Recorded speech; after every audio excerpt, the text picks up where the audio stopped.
कुछ दिन पहले खुरम प्रोविंस के पाराचिनार में शिया जेनोसाइड होता है और सबसे पहले एक कॉन्वॉय को अटैक किया जाता है। उस अटैक में काफ़ी लोग अपनी जान गंवा बैठते हैं और ये टेररिस्ट अटैक तकफीरियों की तरफ से किया जाता है और उसके बाद फिर पाराचिनार में हालात और ज़्यादा ख़राब हो जाते हैं। इसी साल की बात करें तो जुलाई में पहले 50 लोगों का कत्लेआम कर दिया गया इन तकफीरी टेररिस्ट की वजह से और इनके साथ तालिबान भी मिला हुआ है। और जिस तरीके की रिपोर्ट्स हमारे पास आई है, वीडियो सामने आ रही है, उसमें यही दिखाया गया है कि किस तरीके से तकफीरी टेररिस्ट्स और तालिबान मिल के राशन वगैरह सब आर्म्स एंड एम्यूनिशन जमा कर रहे हैं और अटैक करने वाले हैं पाराचिनार में। लेकिन पाकिस्तान की सरकार अभी तक टस से मस नहीं हो रही है, कोई भी एक्शन उसके खिलाफ नहीं ले रही है, सिचुएशन को कंट्रोल करने की कोशिश नहीं की जा रही है।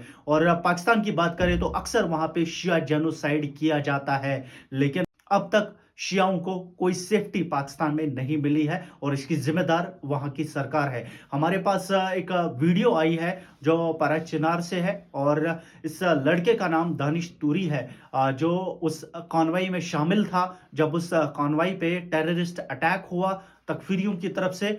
8 साल के बच्चे अपनी जान गंवा बैठे। अब आप इनकी ज़बानी सुनिए कि किस तरीके से अटैक किया गया और क्या उस टाइम हालात थे। औज़ुबिल्लाहिमिनश्शैतानिर्रजीम बिस्मिल्लाहिर्रहमानिर्रहीम। मेरा नाम दानिश तूरी है, मेरा ताल्लुक़ पाराचिनार ज़िले कुरुम से है। कल जो मैं टल पाराचिनार रोड पे जो कन्वाई के साथ जो वाक़या पेश है उसमें मैं बज़ाते खुद मौजूद था वैगन में। हम जब यहाँ से पाराचिनार से हम जब निकले पेशावर की जानिब तो हम 12 बजे अलीज़े के मकाम पर पहुँच गए। 1 घंटा इंतज़ार करने के बाद हुकूमत की जानिब से हमें कन्वाई दी गई कि आप लोग बाहिफाजत जा सकते हैं पेशावर। हम जब अलीज़ई से निकले तो जब हम उचत के मकाम पे पहुंच गए, बगन से निकले तो उचत के मकाम पर जब हम पहुंच गए तो उधर से सबसे पहले जो फायरिंग का जो इफ्तिताह था वो लंचर रॉकेट से हुआ। तो रॉकेट हमला जो था वो पहले फील्डर एक गाड़ी था उस पे लगा, तो उसमें जो जितने भी 4 बंदे थे वो मौके पे शहीद हुए मेरे आंखों के सामने। फिर हम जिस वैगन में थे तो उस पर शेलिंग शुरू की गई चारों अतराफ की जानिब से। तो वैगन में जो वो हमारे साथ पीछे जो है वो सब औरतें थे और उसके साथ सिर्फ 3 जो थे वो मर्द थे। हम जिस वैगन में मौजूद थे उसकी चारों अतराफ जो है वो शेलिंग फायरिंग शुरू हो गई। हमने जो है वो बाहिफाजत गाड़ी से वैगन से औरतों को निकाल कर रोड की जानिब के एक तरफ से एक बाग था जिसमें दरख्त जड़ी बूटियाँ वगैरह थी, हमने वहाँ पे उसको फना दी थी। हम खुद भी बजाते खुद वहाँ पहुँच गए, वीडियो भी सोशल मीडिया पे मौजूद है, हमने की थी। लेकिन वहाँ पे जब हम पहुँच गए तो तकरीबन 1 घंटा तक जो है वो फायरिंग जारी रहा। मेरी गोद में सिर्फ एक 8 साल की जो है मार्जिया थी जिसका ताल्लुक बिशारा से, वो उसने भी शहादत नूश की, वो मेरे साथ गोद में ही शहीद हो गई। वो उसमें जो शेलिंग शुरू थी उसमें ही वो लग कर शहीद हो गई। तो उसके दौरान एक और 45-40 साल की करीब एक और बंदा था, बूढ़ा था जो बुज़ुर्ग था, वो भी मेरे साथ मौके पे शहीद हो गया। हम तकरीबन 1 घंटा हमने पनाली रोड की जानिब से। तो 1 घंटे के बाद मैंने इस शेलिंग के दौरान मैंने कमिश्नर साहब, डिप्टी कमिश्नर कुरुम और उसके साथ जितनी भी अहलकार थे उनसे रब्ता किया। तो वो मेरे साथ कॉन्फ्रेंस में थे, वो मेरे साथ कॉल पे बात भी कर रहे थे। उसने कहा कि अभी सिक्योरिटी पहुँचने वाली, रेस्क्यू वाली भी कह रहे थे। तकरीबन 1 घंटा गुजरने के बाद जब वक्फे पे सिर्फ 2 गाड़ी पुलिस की पहुंच गई, तो उसमें जो गाड़ी जब पहुंच गई तो हम रोड की जानिब जब निकले तो देख लिया तो पुलिस की सिर्फ 2 गाड़ी थी। हम उस गाड़ी में बैठ गए तो पुलिस ने जो है हमें बगन का जो चेक पोस्ट है उधर हमको ले गए और वहाँ पे हमको बैठा दिया तकरीबन 1 घंटे के करीब।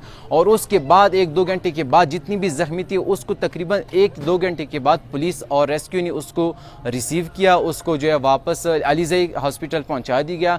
लेकिन यहाँ पर हमारे साथ एक और जो वाक़या रूनुमा हुआ वो ये तक कि हम फायरिंग उस दौरान रोकी गई जब बगन की स्कूल की जो है वो जब छुट्टी हो गई स्कूल की, तो उस टाइम जब उसके बच्चे बगन के वो रास्ते पे जा रहे थे तो उस वक्त जो है वो फायरिंग जब वो रोकी गई है।